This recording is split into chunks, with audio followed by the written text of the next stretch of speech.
He told her she was sick. That was the word he used, sick, standing in her kitchen at 7 in the morning with a coffee mug in his hand and a look on his face that was almost tender, almost convincing. Her father. The man who taught her to ride a bike and helped her hang her first photograph on a real gallery wall. He said it the way people say things they've rehearsed, the way words come out too smooth, too prepared. You've been sick, Evie. You're still recovering. But Evelyn Hart was looking at the scar on her left wrist, 3 inches, pale and pink, the kind that takes months to fade, and she knew with absolute certainty that nobody had told her how she got it. If you woke up tomorrow and the people who loved you most were lying to your face, would you trust your own mind or theirs? If everything around you looked familiar but felt completely wrong, would you fight to find the truth or let them keep you safe inside the lie? That is exactly the question Evelyn Hart faced, and the answer nearly destroyed her. If this story already has your heart beating faster, hit that like button right now and drop your city or country in the comments below. I want to see how far this story travels.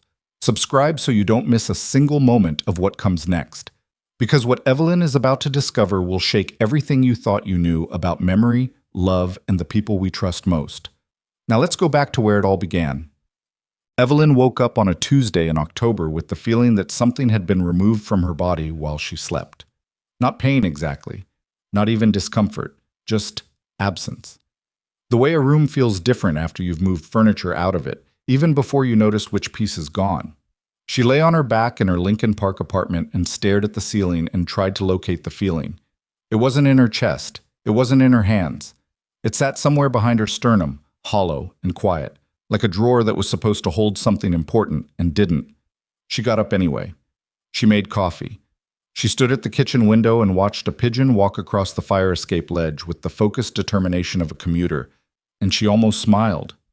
Almost. The apartment was hers. She knew that with certainty. She recognized the wood floors, the south-facing windows that flooded the living room with morning light, the small collection of vintage film cameras arranged on the shelf above the television. She'd bought the first one at a flea market in Wicker Park when she was 19. The others had come slowly, one at a time, each for a different reason. But there were 4 cameras on that shelf she didn't recognize. She noticed them the way you notice a stranger sitting at your kitchen table. Sudden, wrong, with a small spike of alarm that she immediately talked herself out of. She crossed the room and picked up the nearest one. A Leica MA. Film. Manual everything. The kind of camera that cost more than her first car. The kind you waited years to justify buying. She turned it over in her hands and checked the base. A small piece of white tape. Her own handwriting in black ink. EH. Prague. March. She stood in her living room holding the camera for a long time. She had not been to Prague. She had never been to Europe at all. The gallery exhibition was in 3 days. This was not a crisis she had space for. Evelyn set the camera back on the shelf with deliberate care, picked up her coffee, and did what she had trained herself to do under pressure. She made a list. She had 12 photographs to mount, 4 still waiting for final print approval. 2 pieces of framing that had come back with measurements that were wrong by a 1/4 inch, and a meeting at 11 with the gallery director who had the specific energy of a man who considered himself a patron of the arts and expected to be treated accordingly. She showered, she dressed, she grabbed her bag. She checked her passport on the way out because she kept it in the same zipper pocket of her camera bag, had since college, a habit born from reading too many travel essays about photographers who missed opportunities because they didn't have documentation ready. And the passport was there. Of course it was there. She opened it on the L platform while the train rattled toward downtown. 7 entry stamps. London, Rome, Florence, Barcelona, Dubrovnik, Vienna, Prague, all dated within the last 2 years. The train lurched. She gripped the pole. She stared at the stamps and the photographs, her own face looking back at her, the customs signatures, the dates printed in precise official ink, and felt the floor of something solid give way beneath her feet. She closed the passport. She put it back. She stood very still and watched Chicago slide past the windows. Her mother had said she was recovering from an illness. Her best friend Megan had said the same thing, in slightly different words, with the same careful eyes. Her sister Nina had made soup twice in the past 2 weeks, and brought it over without being asked, which was not something Nina did. Nina's version of emotional support was forwarding articles about therapy and wellness apps. Something had happened. Nobody was telling her what. The gallery was called Meridian, and it occupied a converted warehouse space in the West Loop that the director, a man named Philip Garrett, had been describing as intimate but ambitious for as long as Evelyn had been showing work there. She arrived at 10:40 and spent 12 minutes arguing about the framing before Philip appeared from his office and made the problem go away by looking at the assistant and saying simply, "Fix it," as if the solution had always been obvious and the conversation unnecessary. He then turned to Evelyn with an expression of complete warmth. "You look well," he said, "after everything." There it was again, after everything. The phrase everyone used, the soft container for whatever they weren't saying. "I feel well," Evelyn said. "Good, good." He walked beside her toward the far wall where her largest prints were hung. "These are remarkable, Evelyn, honestly. The Prague series especially." He stopped in front of a photograph. A woman in a narrow doorway, afternoon light cutting across her face at a hard angle, the building behind her ancient and slightly crumbling. This one in particular. Evelyn looked at the photograph. She remembered printing it. She remembered the darkroom work, the decisions about contrast and exposure, the particular quality of the shadow across the stone. She remembered all of that. She did not remember taking it. She stood in front of her own photograph and felt the vertigo of something deeply wrong. "Thank you," she said. Her voice came out exactly right. She called her mother from the parking structure behind the gallery. "Mom, the passport." A pause. Small, but present. "What about it?" "I found my passport this morning, in my camera bag." Evelyn leaned against the concrete pillar. "There are 7 stamps in it. I don't remember any of those trips." "Evelyn." Her mother's voice went careful, practiced. The doctor explained that some of the memory gaps might persist for a while. "That's normal after what happened. Your brain is still—" "What happened, Mom?" She hadn't meant to say it like that, flat and direct, without softening. "I've been asking that for 2 weeks, and everyone keeps saying I was sick, and I was in an accident, and I need to rest. But no one is actually—" "You had a car accident." Her mother said it quickly, like she'd been waiting for the question and had the answer loaded and ready. "You were hurt. You were in the hospital. When you woke up, you had some memory problems. The doctor said the best thing was to let you recover gradually, in a familiar environment, without what? Without too much pressure, without—" Her mother stopped, started again. "We're just trying to protect you." "From what?"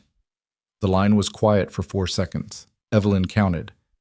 "From being overwhelmed," her mother finally said.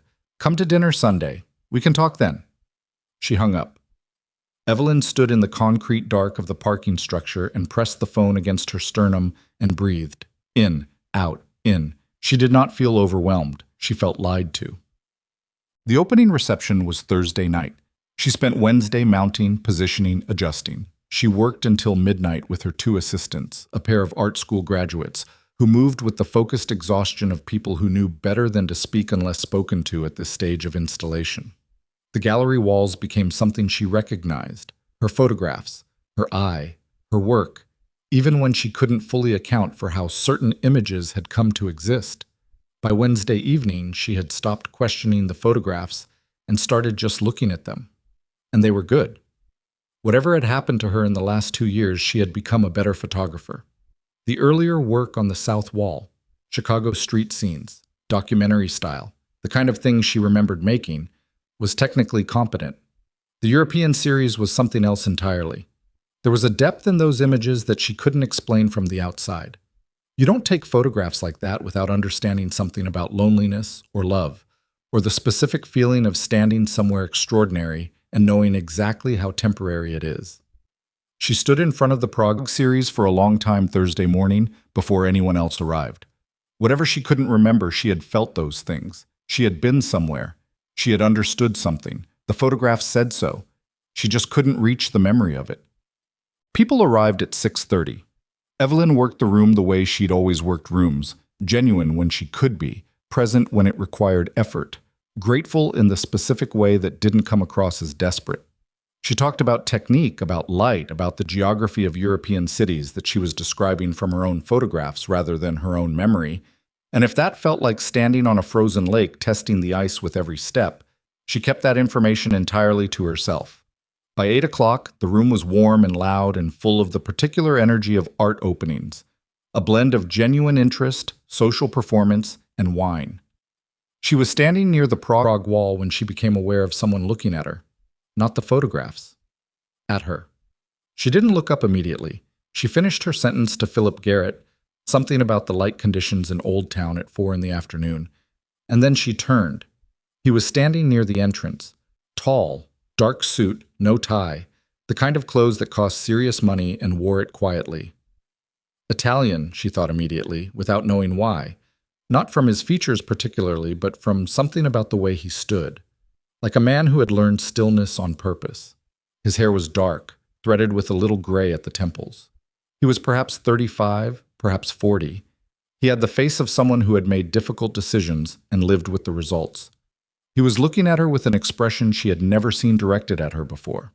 Not admiration, not curiosity, not the particular appraisal of an art opening, where people look at the artist the way they look at the work. He was looking at her like relief, like he had been in a room with all the air taken out of it and she had just opened a window. She looked away. Her heart was doing something it had no logical reason to do. She spent 4 minutes talking to a collector about the printing process. She accepted a glass of sparkling water she didn't drink. She circled toward the north wall where a group of people were gathered around her Chicago series. She could feel him crossing the room. "The light in this one," his voice came from just behind her left shoulder. Low, slightly accented. Italian, she'd been right about that. He was standing close enough that she had to turn only slightly to see him. He was looking at a photograph on the north wall, not the Prague work, not the European series. An old one. A Chicago photograph from maybe 4 years ago. A woman standing outside a diner on a wet November night, neon signs reflected in the puddles. The woman's umbrella turned inside out from the wind. "The light is from the restaurant across the street," Evelyn said. Her voice was steady. "It was an accident. I was waiting to cross and I turned around." "The best photographs usually are," he said. She looked at him. Up close he was, not what she expected exactly. The stillness that had registered from across the room was real. He wasn't performing calm. He actually had it, the way some people have a low resting heart rate, naturally, constitutionally, as a fact of their biology. But his hands, she noticed, were not entirely still. His left hand held a glass of wine, and he was gripping it with slightly more pressure than necessary. "You collect photography?" she asked. "I appreciate it." He looked at the photograph for another moment, and then at her. "You have a specific instinct for people who are about to leave." She blinked. "What?" He gestured slightly toward the Chicago series. "The subjects. They're almost always leaving, or about to. That woman turning from the diner. In the subway series, the figures are always mid-step. Even in the Prague work, everyone is in a threshold, a doorway, a bridge, a train platform." He paused. "You photograph departure." Nobody had ever described her work that way. She had never thought about it that way. And she knew, standing there with this stranger, that he was correct. "I don't think I do it consciously," she said. "The best instincts never are." He held out his hand. "Lorenzo De Luca." She shook it. "Evelyn Hart." He said nothing for a moment. His hand was warm. His grip was the grip of someone who had learned to control how hard he held things. "I know," he said quietly. She almost let it pass. Almost. "We've met before?" she asked. He looked at her with that expression again, the one that looked like a man standing in a doorway after a long time away. "We've met before," he said. His voice was so even, so careful, like someone who had rehearsed being this gentle for a very specific moment. And every nerve in Evelyn Hart's body fired at once, not from fear, not quite, but from the particular sensation of standing on a threshold yourself. 1 foot in the familiar, 1 foot somewhere unlit. She didn't know this man. She was certain of it, but her hands were cold and her heart was doing something irrational, and the photographs on the wall around her, the photographs she couldn't fully remember taking, seemed suddenly less like a mystery and more like evidence. Evidence of what? She couldn't yet say. But she was going to find out. She didn't sleep that night, not because of insomnia exactly. She lay in bed, the apartment quiet around her, the city doing its usual low-frequency hum outside the windows, and her body was tired enough.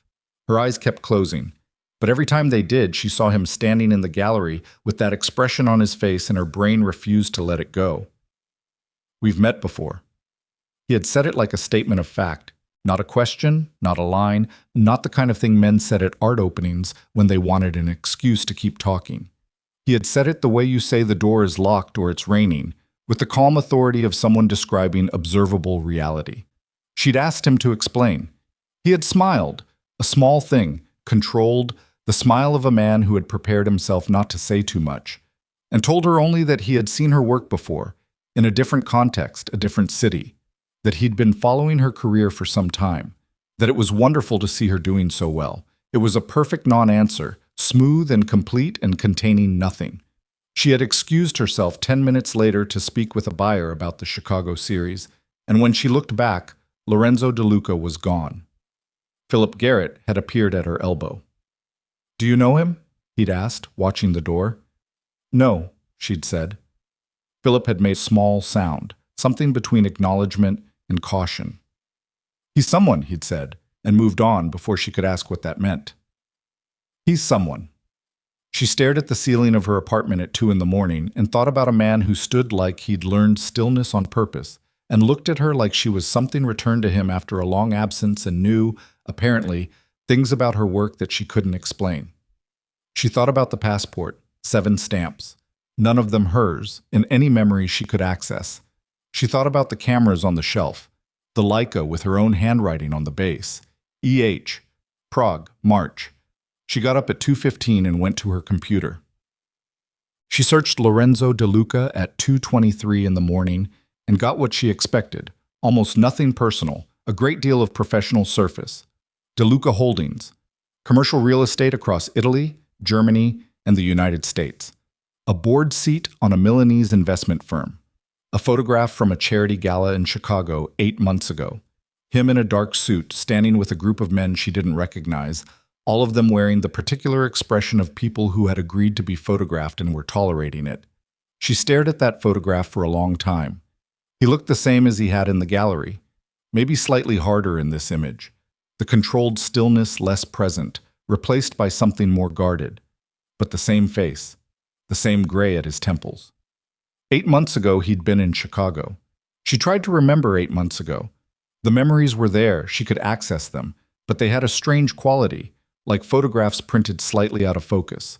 She remembered working on the Lake series. She remembered a fight with Megan about something minor and forgettable. She remembered her mother's birthday dinner in August. She did not remember Lorenzo De Luca. She searched his name combined with her own. Nothing. She searched De Luca Holdings combined with Meridian Gallery. Nothing. She searched his name combined with the names of the European cities stamped in her passport. A result came back for Florence. A brief mention in an Italian business publication. De Luca Holdings, completing a property acquisition in the Oltrarno district. The date was 14 months ago. Florence was stamped in her passport. She closed the laptop. She sat in the dark of her living room and pressed her fingers against her closed eyes until she saw color. Her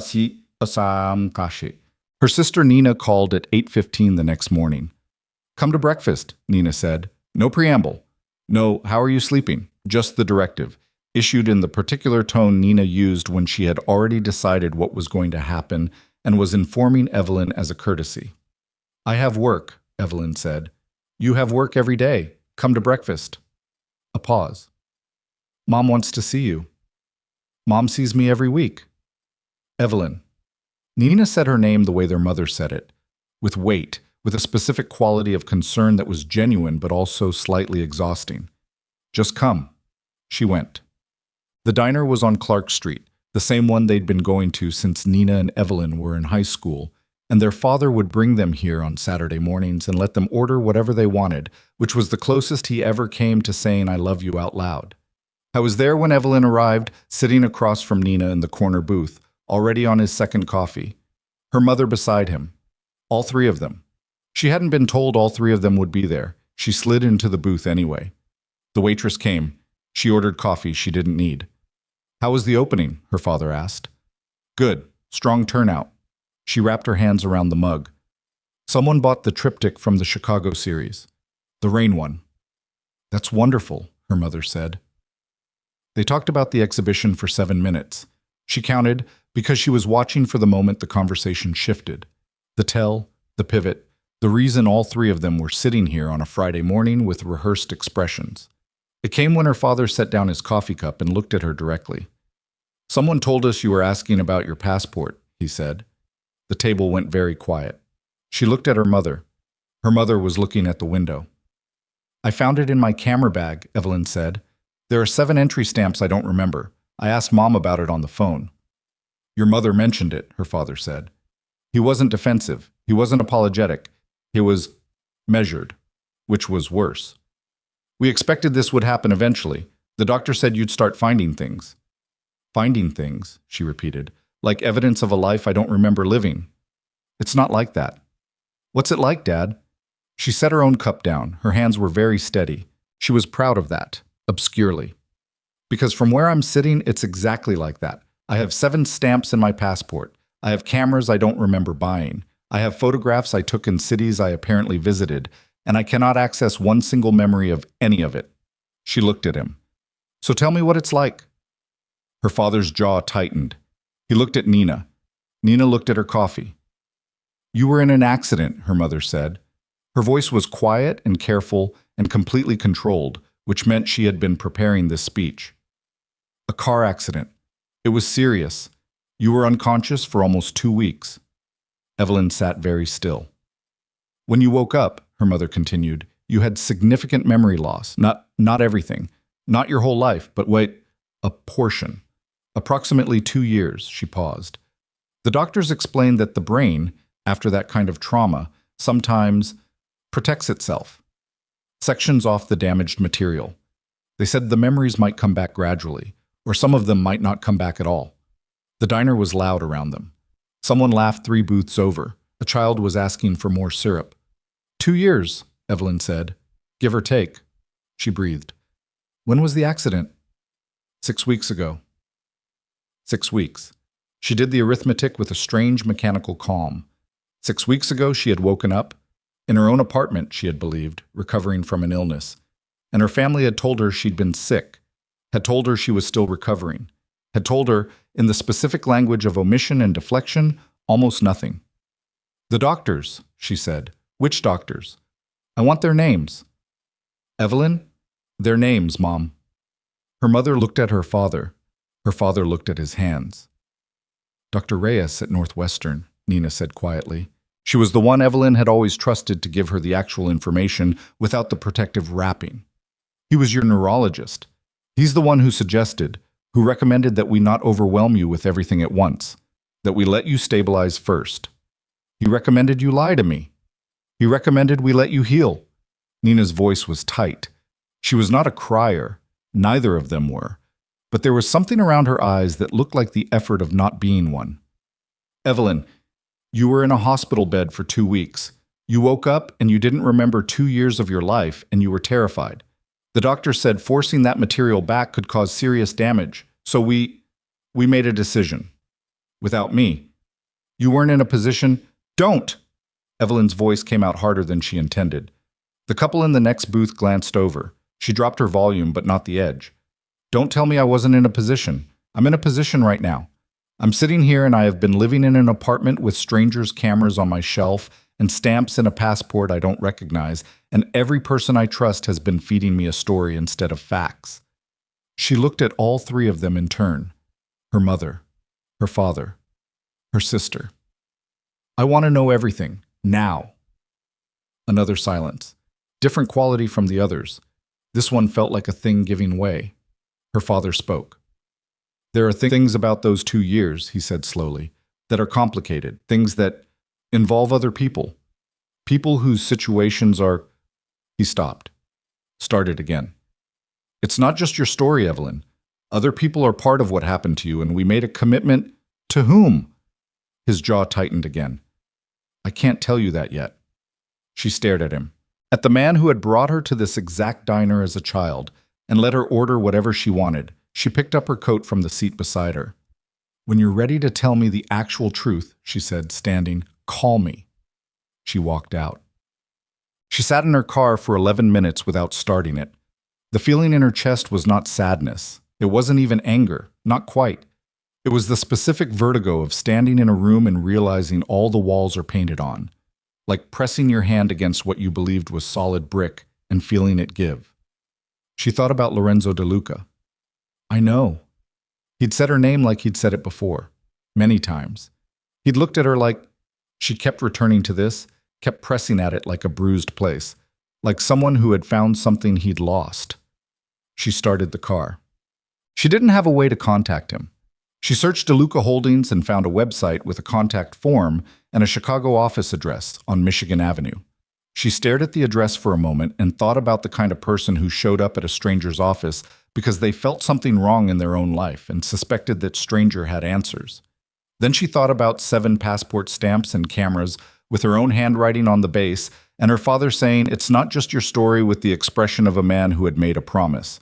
She drove to Michigan Avenue.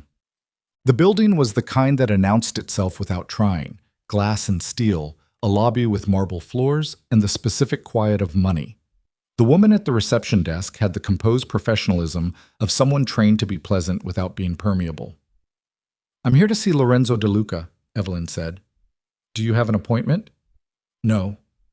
The woman's expression didn't change exactly, but something behind it adjusted. "Mr. De Luca isn't available without a prior. My name is Evelyn Hart." She said it clearly, watching the woman's face. "Tell him Evelyn Hart is here."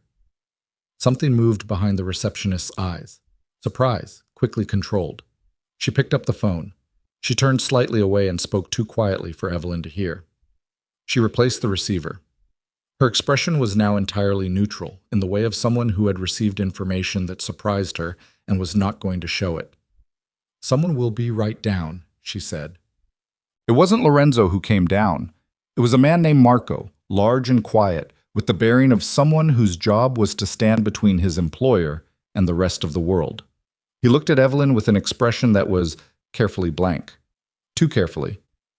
"Ms. Hart," he said, "please follow me." She followed him into an elevator. 14th floor. A hallway that was corporate and clean and contained no information about the personality of anyone who worked in it. A set of double doors at the end. Marco opened one of them. Lorenzo De Luca was standing at the window with his back to the room. He was in a different suit from last night, charcoal gray, still no tie. And he was looking out at the lake, which was the color of steel in the October morning light. He turned when she entered. His face went through something that he almost managed to keep off it. She watched it happen. The flash of something desperate and controlled and relieved and pained, all of it crossing his features in under 2 seconds before he locked it back down. "Evelyn," he said. "You knew my name last night before I told you," she said. She didn't sit. She stood in the center of the room with her coat still on and her camera bag over her shoulder, and she looked at him directly. "You said I know when I introduced myself. You know things about my photography that you could only know if you'd studied it seriously or if you'd been there when I made it." She paused.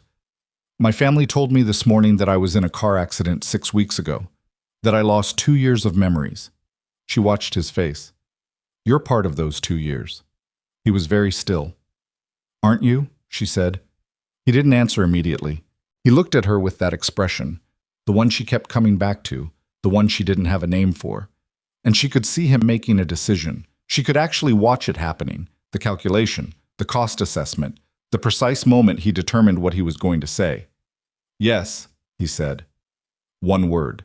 No modifier, no softening, no immediate rush to explain. She exhaled through her nose. "How?" He moved away from the window, not toward her. He kept his distance, and she noticed that, noted it, as if he understood that physical proximity might be more than she could handle right now. He went to the chair behind his desk and stood behind it, not sitting, not performing authority, just creating a small amount of structure in a conversation that had none. "We met in this city," he said, "approximately 2.5 years ago, at an event. You were photographing it professionally." He paused. "We talked for a long time, and then again, and then more than that." Her hands were cold. She pressed them against her coat pockets. "More than that," she repeated. "Yes." Define more than that. He looked at her, the careful stillness, the controlled grip on the back of the chair. I think, he said quietly, that there are things you deserve to know that I am not the right person to tell you first. Your family... My family is feeding me a curated version of whatever happened, she said.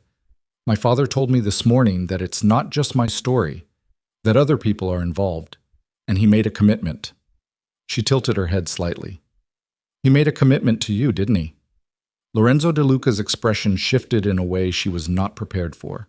Not surprise, not guilt, quite. Something that looked like grief. Evelyn, he said. Her name in his mouth had a weight she couldn't account for, a specific gravity, as if he'd said it thousands of times, and the repetition had compressed it into something dense. You are asking me questions that I want to answer. I want to tell you everything. I need you to understand that. He stopped. His knuckles were white against the back of the chair. But I also need you to understand that the last time you were in my presence before last night, you were in a hospital, and you didn't know my name, and there are things I did and didn't do in the weeks since then that I have to be accountable for. The room felt very small suddenly. You've been watching me recover, she said slowly. You've known this whole time. While I was waking up and asking questions and finding passport stamps and trying to piece together a life I couldn't remember, you knew what those missing 2 years contained. He said nothing. His silence was its own answer, and you let them keep lying to me. I agreed, he said, with your doctors and with your family, that an immediate disclosure of everything, all at once, could... Don't! Her voice came out the same way it had in the diner. Hard stop. Don't explain it to me with clinical language. I'm asking you whether you stood in a room with me last night, knowing who I was to you, and let me introduce myself to you like a stranger. He held her eyes. Yes, he said. The honest answer. She had been expecting the deflection. The honest answer was worse. I need to leave, she said. Evelyn, I need to leave this room right now. She was moving toward the door. Her hands were shaking slightly, which she hated, and she held her camera bag strapped to give them something to grip. Don't have your man follow me. Don't call my family. Don't... She stopped with her hand on the door, turned back. She didn't know why she turned back. What was I to you? He was still standing behind the chair. He looked like a man standing at the edge of something with no railing. Everything, he said. She left. She drove without direction for 40 minutes. She ended up parked outside a coffee shop in Wicker Park that she apparently visited regularly because the woman behind the counter started making her order when she walked in without her saying a word. Large Americano, room for cream. She sat at the corner table and put her hands around the cup and tried to organize what she knew. Her family had lied to her for 6 weeks. A man named Lorenzo De Luca had apparently been a significant part of her missing life and had stood in her gallery last night and introduced himself like a stranger. Her father had made a commitment to protect some information to someone, and he was holding it even now. She pulled her camera bag onto the table and unzipped the front pocket. The passport. She opened it to the last stamp, Prague, March. The same city written in her own handwriting on the Leica she didn't remember buying. She flipped to the first stamp, London, 18 months ago. She had no memory of London. She stared at the stamp, and beneath the stamp, in the corner of the page, almost invisible against the blue ink of the official seal, a small mark in pencil. Her handwriting again. 3 letters, LDL. She stopped breathing for a moment. She turned the page. Rome, 14 months ago. Bottom corner, LDL. She turned another page. Florence, LDL. Barcelona, LDLL. Every city, every stamp. Someone had traveled to every one of these places, left her own initials on the photographs, and written the same 3 letters in the corner of every entry stamp. She sat in the coffee shop in Wicker Park and stared at the passport until her Americano went cold. Lorenzo De Luca. She had been with him in every city, and some past version of herself, some Evelyn who still had the full run of her own memory, had been so certain of it that she'd marked the evidence herself, like leaving breadcrumbs for a woman who might one day need to find her way back. She went home. She went through the apartment with different eyes. The clothes in the back of her closet, Designer pieces she'd noticed but not examined closely, things too expensive for her income. She pulled them out now and checked the labels. Italian, French, one coat with a dry cleaning tag from a place in Rome. She found a leather journal tucked behind a stack of photography books on the shelf. Small, dark red, the kind you buy at a market stall. She opened it. Her own handwriting, dated 14 months ago. Florence is smaller than I expected. Elle showed me the Oltrarno today. We ate at a place with no menu. He ordered for both of us, and I should have hated that, but somehow I didn't. Elle. She sat down on the floor of her bedroom with the journal in her hands. She read. The entries were intermittent, pages at a time with no dates, then several in quick succession. They described cities, meals, conversations. They described a man who was careful with her in public and honest with her in private. They described arguments, real ones, with edges, not the sanitized version of a love story, but the actual texture of two people from different worlds trying to understand each other. One entry from Barcelona. He doesn't talk about his business the way I want him to. I told him it feels like a wall. He said some walls are there for my protection. I told him I didn't ask to be protected. We didn't speak for most of dinner. He apologized first, which surprised me. He doesn't apologize easily. And then, near the last entries, Chicago. 7 months ago. The handwriting slightly different, slightly faster, like she'd been writing in a hurry. I know what he is. I know the full picture now. It's more than I thought, and it's complicated, and I am not naive enough to pretend it isn't. But I also know who he is to me. Those are two different things. I'm choosing. She stared at those words. I know what he is. I'm choosing. She was still sitting on the floor when her phone rang. Unknown number. She almost didn't answer. She answered. Evelyn, Lorenzo's voice. I know you asked me not to call. I know. But there is something you need to know before anyone else tells you, and I am not willing to let you find out the wrong way. She said nothing. She sat on her bedroom floor with the red journal open in her hands. The accident wasn't an accident, he said. The sentence landed with a specific weight. Someone ran your car off the road, he continued. His voice was very even.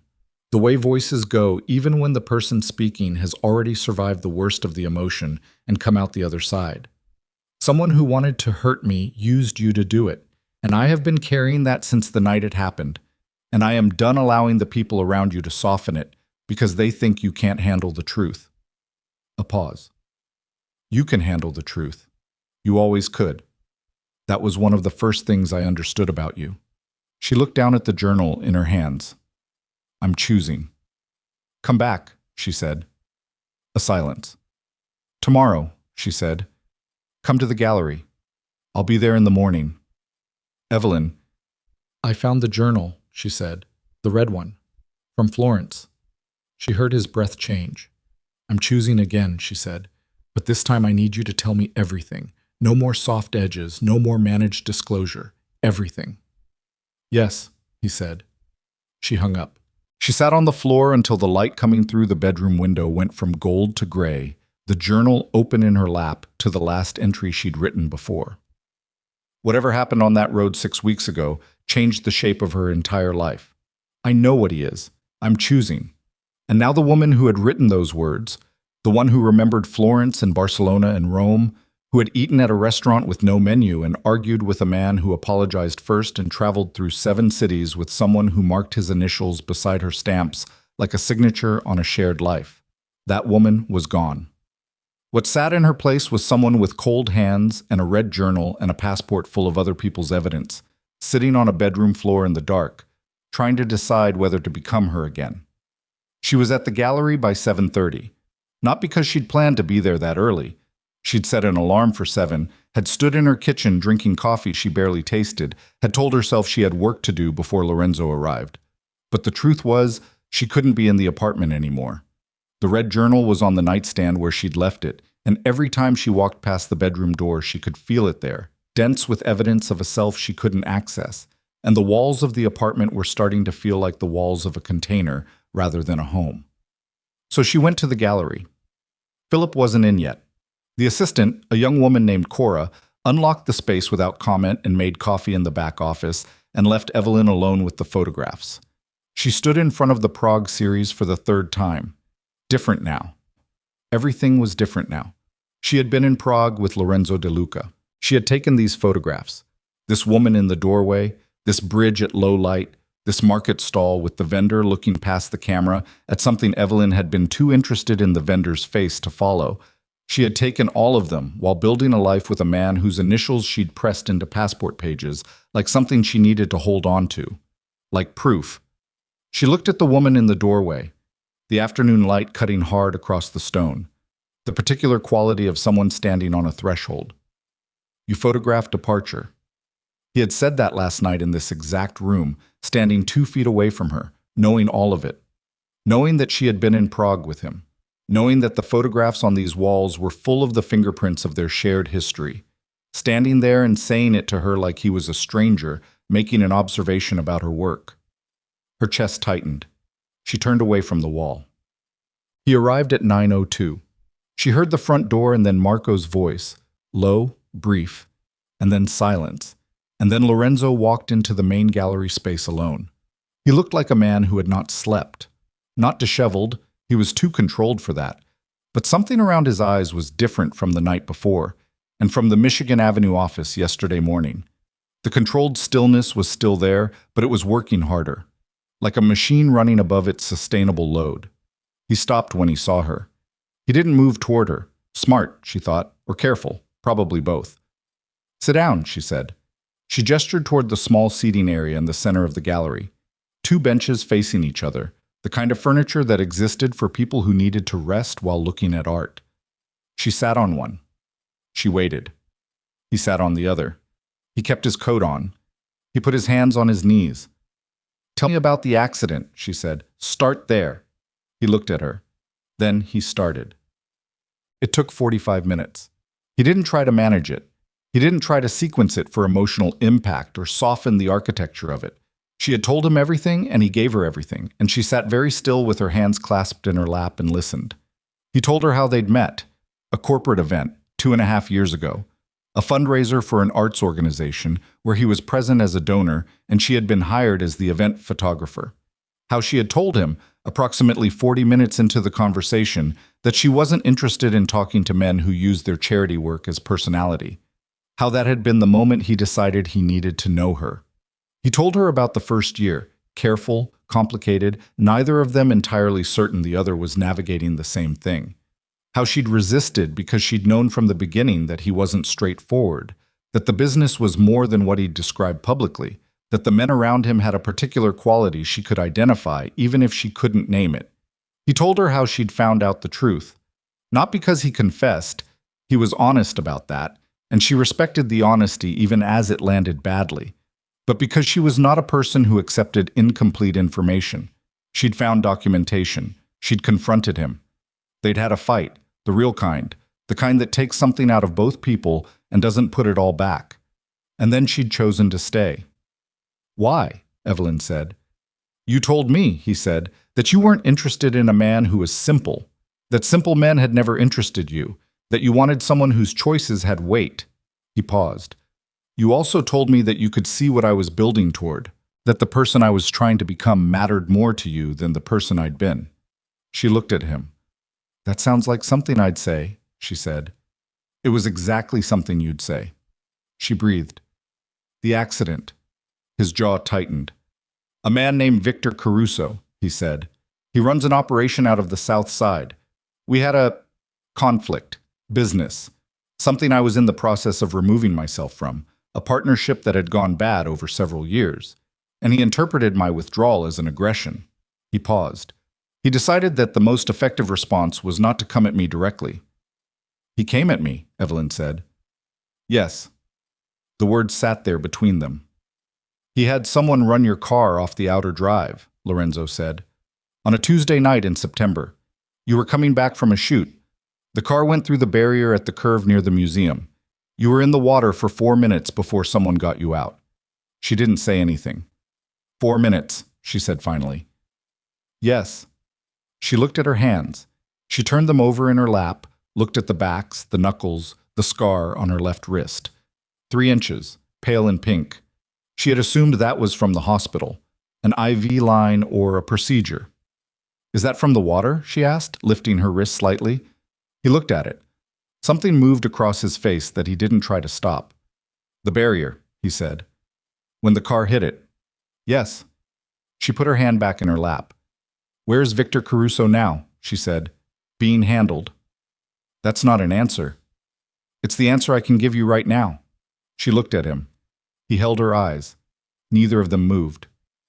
You let this happen, she said. Yes. Your conflict, your withdrawal from a bad partnership, my car, my 4 minutes in the water, my 2 weeks unconscious, my 2 years. She said each phrase separately, with space between them. Yours. Yes.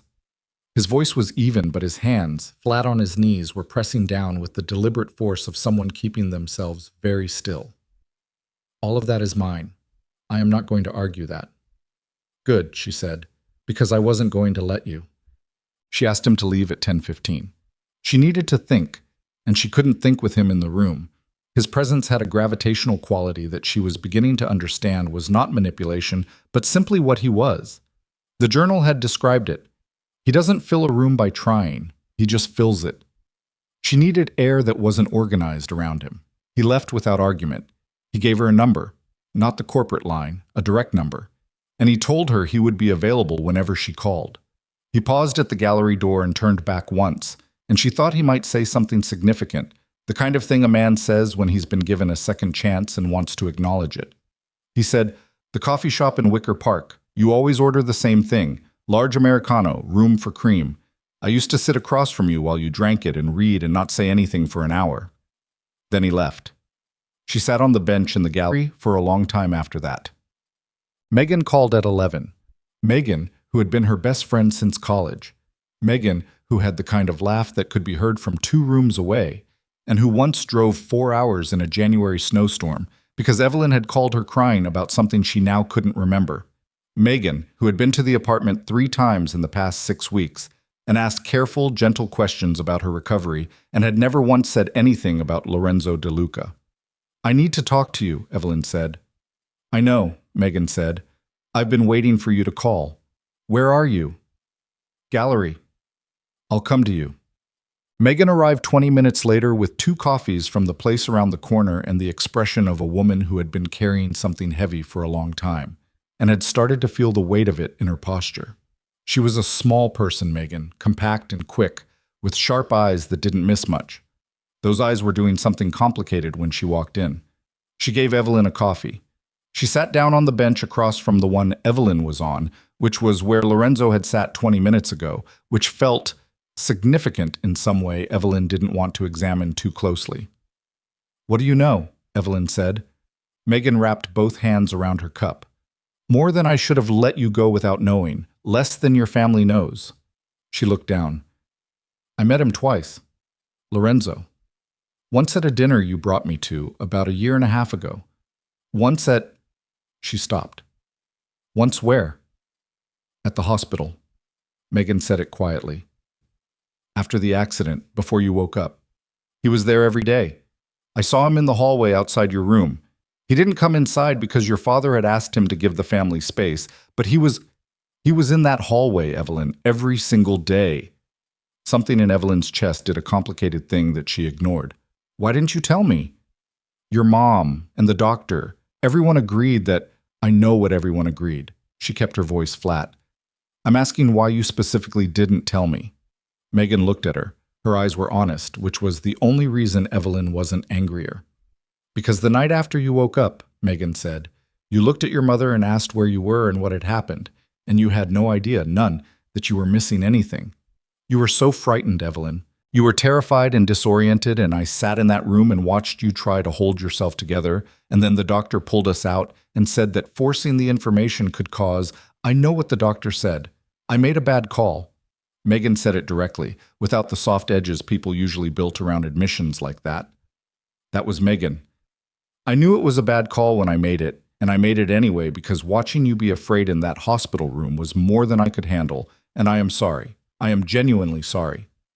Evelyn looked at her. "I know," she said finally. They sat in silence for a moment. The gallery was quiet around them. The photographs on the walls held their expressions. "Tell me about him," Evelyn said. "Not the family version. Yours." Megan was quiet for a moment. Then, he looked at you like you were the only fixed point in a room that was moving. That's the only way I know how to describe it. She paused. At the dinner, when you went to the restroom, he watched the direction you went and didn't look away until you came back. Not in a possessive way. More like someone who has learned not to take for granted the fact that a person is still there. Evelyn stared at her coffee. Did I seem happy? She asked. Before. Megan looked at her. Yeah, Evie, you seemed really happy. The thing broke open at 1:15 in the afternoon. She was back in the apartment. She'd left the gallery after Megan, gone home to change, made herself eat something, toast, half a banana, the mechanical performance of self-maintenance, and then sat down at her desk with the red journal and her laptop, intending to work through the timeline, try to map what she could reconstruct against what the journal contained. The knock came at 1:15. She thought it was Megan coming back. She opened the door without checking. It was not Megan. The woman standing in the hallway was perhaps 50, well-dressed in the careful way of old money that didn't need to announce itself. She was narrow through the shoulders and had gray eyes and a particular quality of stillness that was very familiar, though Evelyn could not immediately place why. She was holding a leather portfolio case in one hand. Miss Hart, the woman said. Her accent was Italian, light, Americanized, but present. My name is Elena Caruso. I apologize for coming without calling. I was not certain you would agree to see me if I did. Caruso. The name landed like cold water. You need to leave, Evelyn said. Please. Elena Caruso held up one hand, not aggressive, precise. 5 minutes. What I have to show you will take 5 minutes, and it will change your understanding of what happened to you. After that, if you want me to leave, I will go. Victor Caruso, Evelyn said. Your husband. My brother, Elena said. Yes. Evelyn looked at her, at the portfolio case, at the eyes that were steady and watchful and communicating something she couldn't decode. She should close the door. She stepped back and let the woman in. They sat at the kitchen table. Elena placed the portfolio case in front of her and opened it. Inside, documents, photographs, a USB drive in a small plastic case. Lorenzo De Luca has told you his version of what happened, Elena said. It wasn't a question. He told me your brother had someone run my car off the road, Evelyn said, as retaliation for a business dispute. He told you part of the truth, Elena said, the part that makes him the aggrieved party. She turned one of the documents to face Evelyn. My brother did not order the attack on your vehicle. Evelyn looked at the document. Financial records. The kind with routing numbers and dates and transfer amounts. Then who did? She said. Elena's expression was the expression of someone who has calculated the cost of honesty and paid it anyway. Lorenzo ordered it himself, she said. The kitchen was very quiet. No, Evelyn said. The vehicle that hit yours was registered to a shell company incorporated in Delaware 18 months ago. That company has one traceable connection in its ownership chain. Elena slid another document across the table. De Luca Holdings. Evelyn looked at the paper. She didn't touch it. That could be fabricated, she said. Yes, Elena said. So could this. She slid a photograph. This is the driver of the vehicle. His name is Stefano Manca. He has worked for De Luca Holdings for 11 years. She slid another sheet. These are his employment records. Evelyn picked up the photograph. The man in it was perhaps 45, dark-haired, with the look of someone who did specific work for specific money. Why? She said. Her voice was very flat now. You're telling me Lorenzo arranged to have me hurt. Why would he? Because of what you found, Elena said.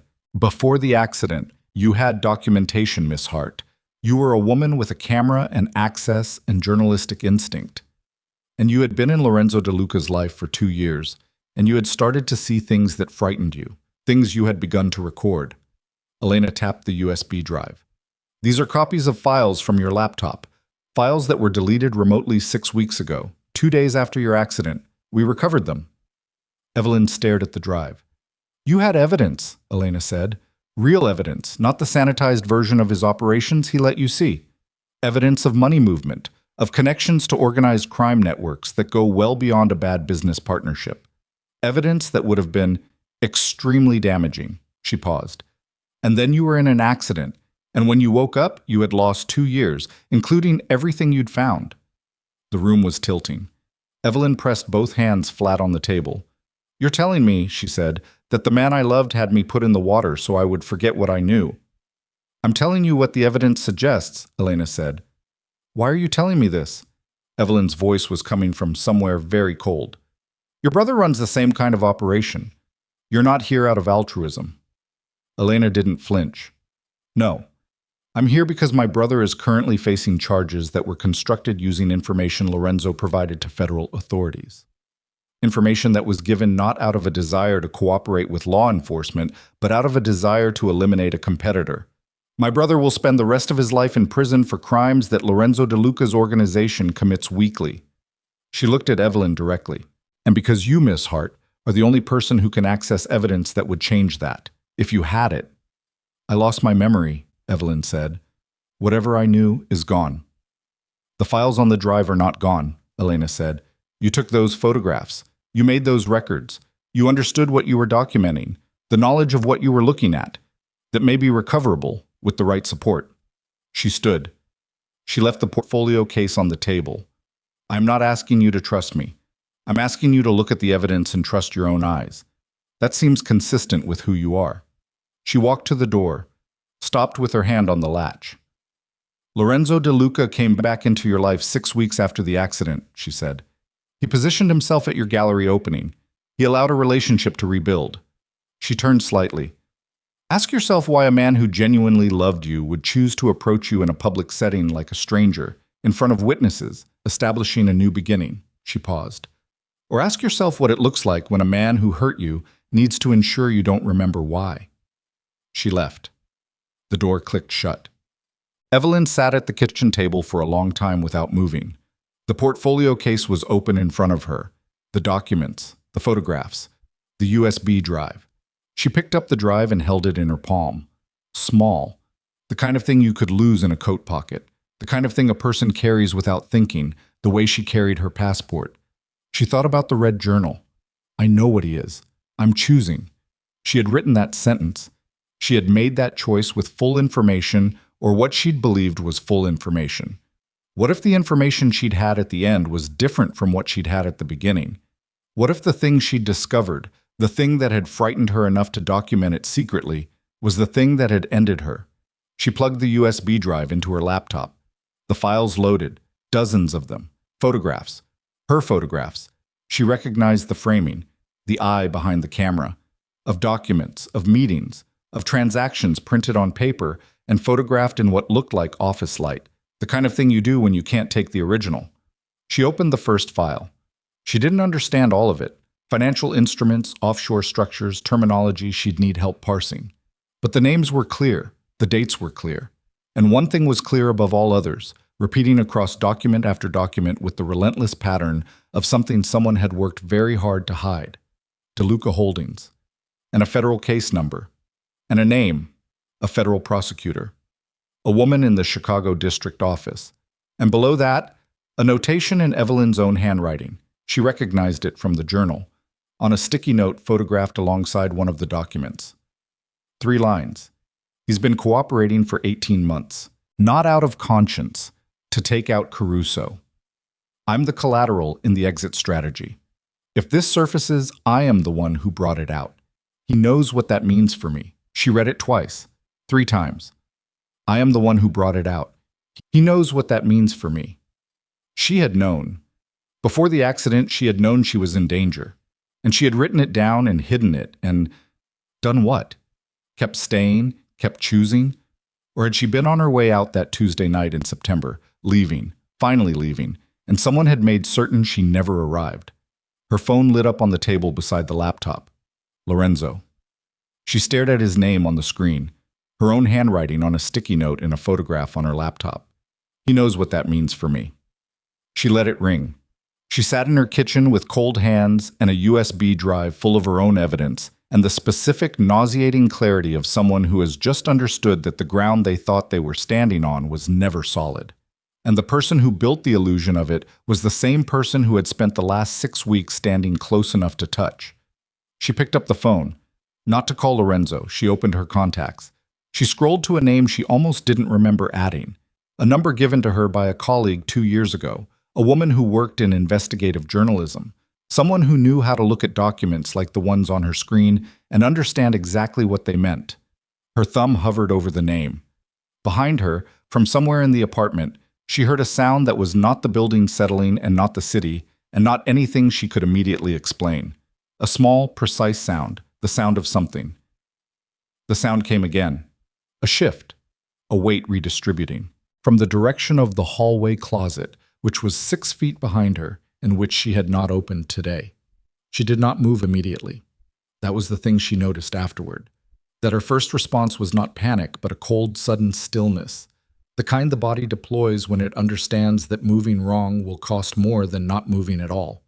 She sat at the kitchen table with her thumb over her contact's name on the phone screen, and she listened. Nothing for 4 seconds. 5, 6. She stood up slowly, keeping her weight off the chair so it wouldn't scrape. She picked up the laptop and closed the USB drive still plugged into the port. She held both against her chest. The front door was 12 feet to her left. She moved. She was 8 feet from the door when the hallway closet opened, and the man who came out of it was not someone she recognized. Late 30s, compact build, wearing the nondescript clothing of someone who had dressed to be forgettable. He had his hands up at chest height, palms out, which was the gesture of someone who wanted her to understand they were not going to rush her, which was also the gesture of someone who knew they didn't need to. Ms. Hart. His accent was faint. Not Italian. Eastern European, maybe. Please don't run. I have a man at the stairwell and one at the elevator. She stopped. Her heart was hitting her ribs with a force she could feel in her throat. Who sent you? She said. I was asked to collect the drive, he said. That's all. Give me the drive and I leave. She looked at the laptop pressed against her chest. The drive was inside it. Everything she had found, her own photographs, her own evidence, her own handwriting telling her what she had been afraid of before someone took that fear away, was inside it. No, she said. He sighed. It was a tired sound, not a threatening one, which was somehow worse. Ms. Hart, she threw the laptop at him and ran. She hit the stairwell door at full speed and took the stairs down in the specific controlled fall of someone who has decided that falling fast is better than not moving. She had the phone in her hand. She hit call on the journalist's number, Catherine Voss, the name finally surfacing, Catherine Voss, investigative, Tribune. And the phone rang once, twice, and Catherine picked up on the third ring with the alert voice of someone who had learned to answer unknown numbers. Voss. Catherine. It's Evelyn Hart. We met 2 years ago through Daniel Park. She hit the landing between floors, kept moving. Behind her, above her, she could hear the stairwell door opening. I need you to listen to me for 30 seconds. Hart, the photographer. A pause, quick and assessing. Talk. I have files, my files, from before a car accident 6 weeks ago. Evidence of its financial, federal case connection, DeLuca Holdings. She hit the next landing. Someone just came out of my closet trying to take my laptop. Are you running right now? Yes? Where are you going? I don't know yet. My office, Tribune Tower on Wabash. Get here and don't stop moving. Catherine's voice had dropped into the flat, efficient register of someone shifting into professional mode. Do you have the files with you? Laptop, drive still in it. I don't know if they're on me. Get here. She hit the ground floor, pushed through the lobby. The doorman looked up and she was past him before he could speak, out onto the street, into the cold October air that hit her face like a hand. She didn't stop. She was 3 blocks away when her phone rang. Lorenzo. She stared at his name while she walked fast, the laptop under her arm, her breath making small visible clouds in the cold air. People moved around her on the sidewalk with the focused indifference of city pedestrians. She answered. Someone was in my apartment, she said. A beat of silence that was a fraction too short to be genuine surprise. Are you hurt? No, they wanted the laptop. She kept walking, kept her voice even, watched her own reflection slide past in a store window. A woman with no coat on in 40-degree weather carrying a laptop like a weapon. They didn't get it. Where are you? Somewhere you're not. She turned a corner. Lorenzo, I need to ask you something, and I need you to not manage your answer. Ask me. The vehicle that hit my car, the one from the outer drive. She stopped at a crosswalk. The light was red. She watched the traffic. Was it registered to a company connected to your organization? 3 seconds. She counted them. Where did you hear that? He said. Not a denial. Her stomach dropped through the sidewalk. Answer the question. Evelyn, where are you? Tell me where you are right now, and I will come to you and we can answer the question. The light changed. She crossed. It's more complicated than whatever you've been told, he said. His voice was very controlled. The control itself told her something. The ownership of that vehicle went through several entities, and the full chain of those entities is not, Evelyn, whoever gave you this information gave you a partial picture designed to stop. She stopped walking. She was in the middle of the sidewalk and people flowed around her. Stop managing it, yes or no? Was that vehicle traceable to your organization? The silence this time lasted 5 seconds. There are connections, he said, that exist on paper that do not reflect the operational reality of... She hung up. She stood on the sidewalk and breathed, in through the nose, out, again. Then she started moving toward Wabash.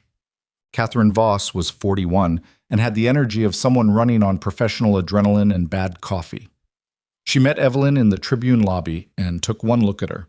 No coat, laptop under arm, the particular expression of someone who had survived the last 2 hours on forward momentum and wasn't sure what happened when that ran out, and said nothing except, "Come up." Her office was organized chaos. 2 monitors, stacks of files, a whiteboard covered in names and arrows and dates. She closed the door and locked it and held out her hand. Evelyn gave her the laptop. Catherine opened it, looked at the drive still plugged in, pulled it out, plugged it into her own machine, and started moving through the files with the practiced speed of someone who had spent years looking at documents like these. Evelyn sat in the chair across the desk and tried to regulate her breathing. "You know what this is," Catherine said. It wasn't a question. She was reading, scrolling, her eyes tracking fast. Some of it.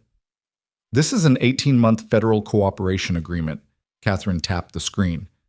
DeLuca was feeding information to the Chicago field office, specifically targeted at Victor Caruso's operation. She scrolled. Evelyn, this is extraordinarily detailed. This isn't someone giving them breadcrumbs. This is someone dismantling a competing organization piece by piece using federal resources as the instrument. I know. And this... Catherine stopped. She leaned toward the screen. Her voice went flat. This is a record of a wire transfer, 14 days before your accident. She turned the screen slightly toward Evelyn. To an account in Cyprus. The notation on the transfer is a service contract. No further description. For what service? Evelyn said. Catherine looked at her. The timeline fits, she said carefully. 14 days before your accident. Evelyn looked at the screen. The numbers. The date. The Cyprus account. He paid someone, she said. Catherine didn't answer, which was its own answer. I need to know, Evelyn said, whether this is real, whether any of this could be fabricated, because the person who gave me that drive has her own reasons for wanting to damage Lorenzo DeLuca. I can verify the federal case connection through my sources, Catherine said. The cooperation agreement, if it's real, there's a prosecutor attached, a name I can check. She looked at Evelyn. The wire transfer is harder. Cyprus accounts are... She stopped. How are you doing right now? I'm fine. You're not fine. You're in my office without a coat after someone came out of your closet. I'll be fine, Evelyn said. Work the documents. Catherine looked at her for another moment. Then she turned back to the screen. Lorenzo's calls came at intervals of 8 minutes. She stopped looking at the phone after the 4th one. Catherine spent an hour on the phone and the keyboard, speaking in the abbreviated language of someone calling in long-standing professional debts.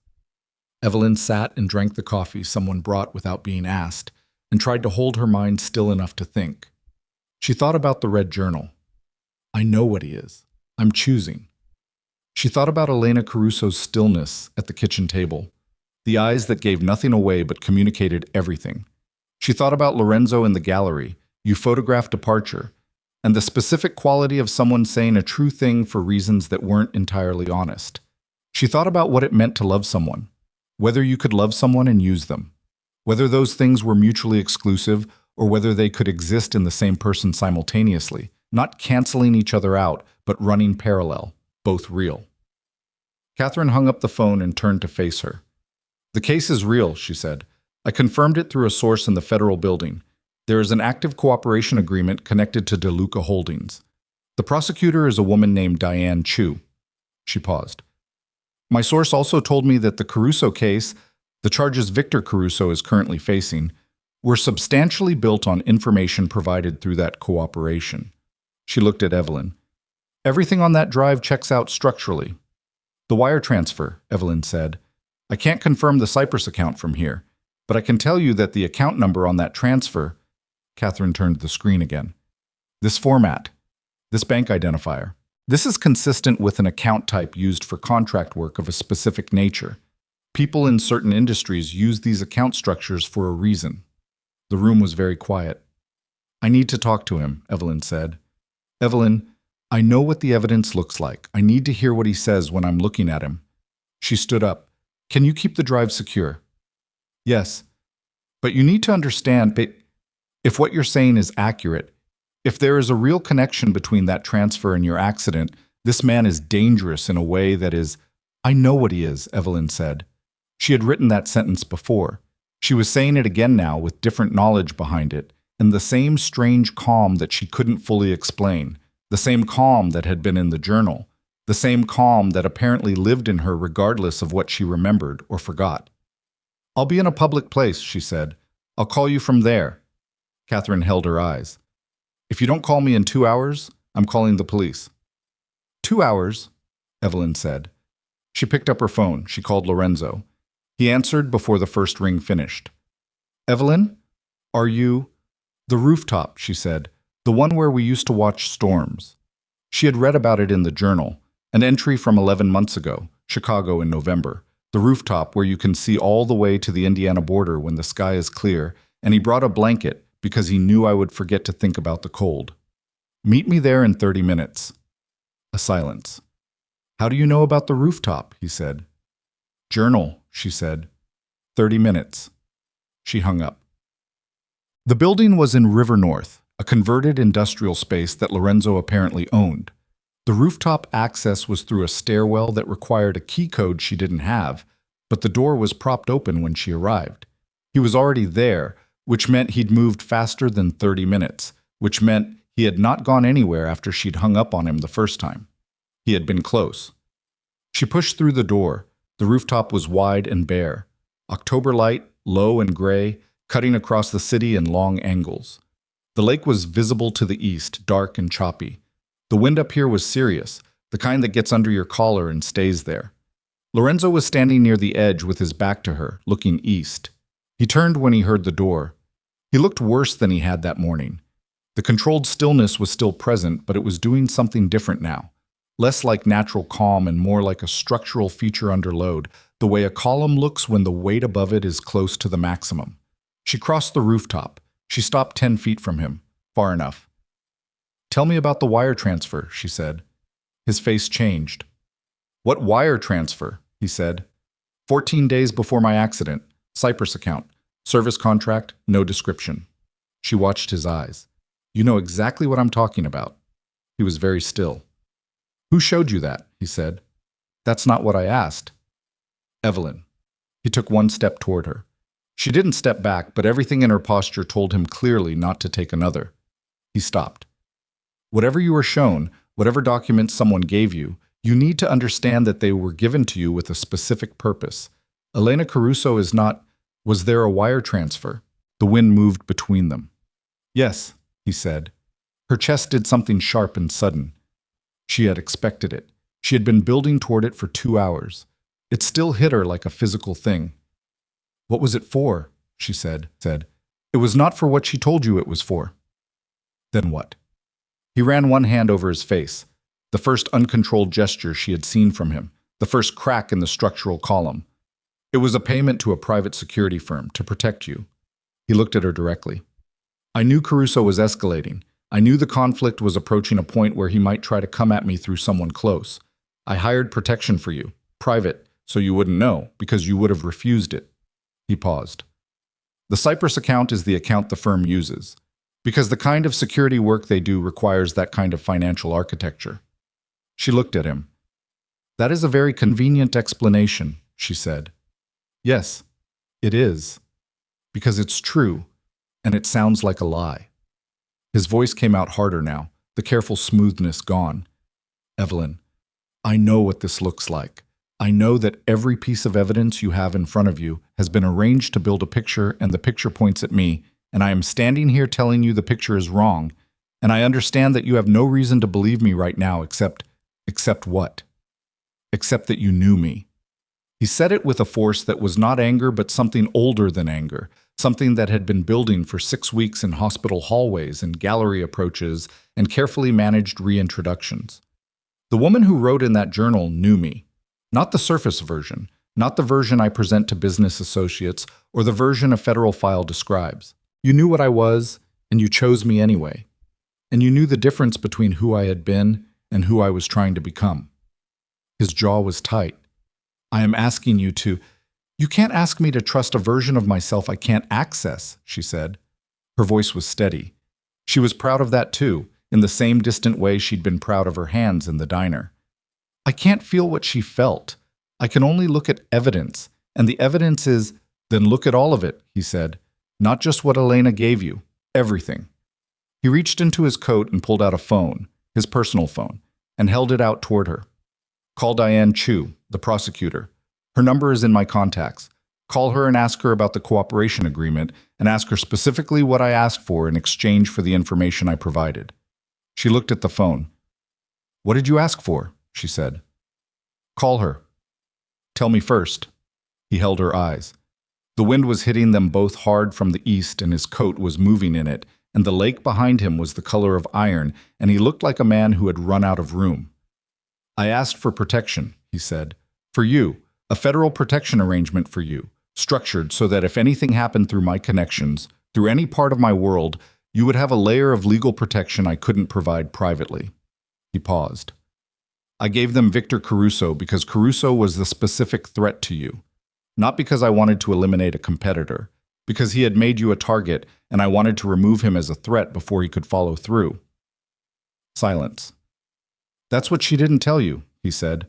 Elena knows all of this. She was in the room when her brother made the decision to use you. She let it happen. His voice was quiet now, cold. And she has spent the 6 weeks since your accident building a case to put in front of you at the exact moment you were most likely to believe it. She stood in the wind and looked at him. She thought about Elena Caruso at the kitchen table, the stillness, the precise delivery, the portfolio case, the USB drive given to her like a gift, like something rescued. She thought about the timing, 6 weeks after the accident, 2 days after Lorenzo had come back into her life. She thought about what she had written in the journal in the specific handwriting of a woman who had known the full picture. He knows what that means for me. What had she meant? That he knew she had the evidence and it endangered her? Or that she knew him well enough to understand what it meant for her safety and trusted that he would act to protect her? Two completely different readings of the same sentence. Give me the phone, she said. He held it out. She crossed the distance between them and took it, careful not to touch his hand. She found Diane Chu in the contacts. She pressed call. It rang twice. DeLuca. The prosecutor's voice was crisp, direct, attorney precise. This is Evelyn Hart, she said. Lorenzo asked me to call you. A brief pause. Ms. Hart, I'm glad you're calling. Are you somewhere secure right now? The question, the specific form of it, the urgency beneath it, did something to her chest. Tell me what he asked for, Evelyn said. In the cooperation arrangement. What was his ask? The wind was very loud up here. She pressed the phone harder against her ear. He asked for one thing, Diane Chu said. A protection order for you, specifically structured to cover you in the event that any threat emerged from the Caruso organization or any connected party. A pause. He also asked us to monitor your safety after the accident. When we identified that someone was accessing your building, today, approximately 2 hours ago, we notified him. Her blood went cold. The man in my closet, she said. Was not Caruso's man, Diane Chu said. Ms. Hart, Elena Caruso has been building a countermeasure since her brother was indicted. You were identified as a point of leverage 6 weeks ago. The drive she gave you contains real documents. It also contains one fabricated one. A pause. The wire transfer record is not real. We can demonstrate that. But more importantly, right now there are 2 individuals connected to Elena Caruso who have been following you since you left your building this morning. The rooftop, the open door. She turned. The stairwell door she'd come through was still open, and the man standing in it was not the man from her closet, but he had the same quality, nondescript, deliberate, looking at her with the particular focus of someone who had been given a specific instruction regarding her. Behind her, she heard Lorenzo move. Evelyn, step away from the edge. She hadn't realized she'd been drifting toward it, the wind at her back, the city below. She took 2 steps toward the center of the rooftop, toward Lorenzo. The man in the doorway came through it. Lorenzo put himself between her and the door. Back up, he said. His voice was completely different from anything she had heard from him. Not calm, not controlled. It was the voice of someone who had been very careful for a very long time and had now decided to stop. Back up and tell Elena that this is done. The man stopped. He had one hand in his coat pocket. The drive, he said. That's all. Give us the drive. She doesn't have it, Lorenzo said. Then she comes with us until… No! The word came out of Lorenzo's chest like something struck. No, that does not happen. Not again. The man's eyes moved from Lorenzo to Evelyn and back. Evelyn looked at the man. At Lorenzo's back, the set of his shoulders, the absolute certainty in his stillness. She thought about 4 minutes in the water. She thought about 2 weeks unconscious. She thought about waking up in an apartment that felt like someone else's life and being told by everyone she trusted that she had been sick. She pulled out her phone. I have a federal prosecutor on the line, she said. Her voice came out clear and cold and completely steady. And a Tribune journalist who has copies of everything on that drive and is currently preparing to publish. She looked at the man directly.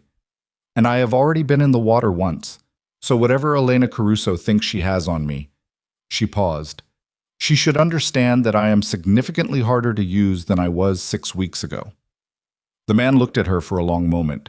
He took his hand out of his coat pocket. He stepped back toward the door. Elena will be in contact, he said. I'm counting on it, Evelyn said. He went back through the door and down the stairs, and the sound of his footsteps faded, and then there was only the wind and the city and the gray October light falling across the rooftop. Lorenzo turned her around. He looked at her. The structural column expression had shifted into something she didn't have a word for, something between exhaustion and relief, and the specific quality of a person who has been braced for impact for a very long time and is not yet certain the impact is over. Evelyn, he said. Don't, she said, not unkindly. Not yet. She raised the phone back to her ear. Diane Chu was still there. I need to meet with you, Evelyn said, in person, today. Yes, Diane said. I think that's right. Ms. Hart, I need you to understand that the situation with Elena Caruso is not resolved. She has resources and she has motivation, and you are still a target, Evelyn said. Until we can move on her, yes. She looked at Lorenzo. He was watching her with those controlled eyes that she was beginning to understand were controlled because the alternative was something he didn't let people see. I need one more thing, she said into the phone. What's that?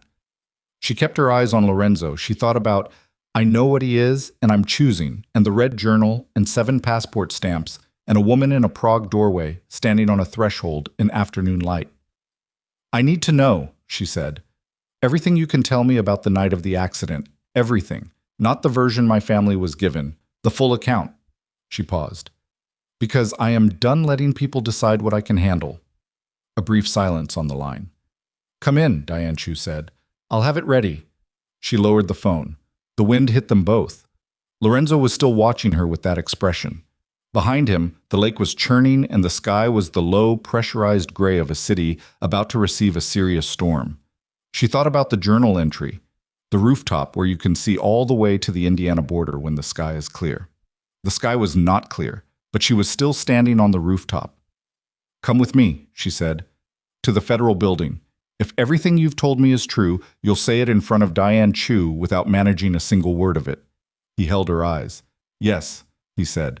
And then, she said, We are going to talk about what happens next, not what you planned, not what my family decided, not what Elena Caruso built in that portfolio case. She picked up her camera bag from where she'd set it on the rooftop's surface, the strap over her shoulder, the familiar weight of it settling against her hip. What I decide. The first drop of rain hit the rooftop surface between them. Then another. Lorenzo looked at her the way he'd looked at her in the gallery 6 days ago, like a man standing in a room that had just had air returned to it.